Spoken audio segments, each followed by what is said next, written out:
masasarap na pagkain actually sa yun. Tapos siyempre yung tender loving care, yun yung pagkatapos na nakahanap siya talagang kapag sa field kasi ano yan, talagang inaaruga namin sila bago sila i-deploy. Talagang nakapahinga sila at kinukondisyon din namin sila all throughout.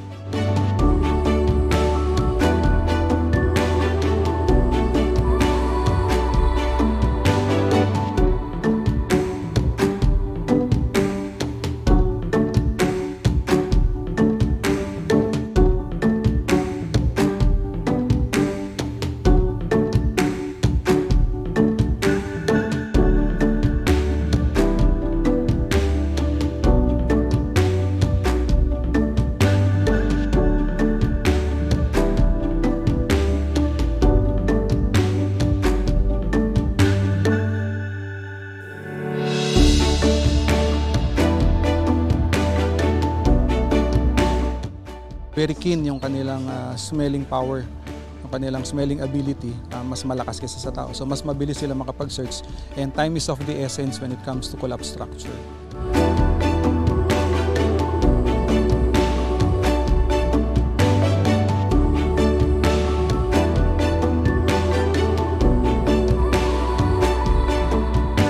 Medyo challenging po kasi at the same time, hindi lang po yung aso ko natitrain.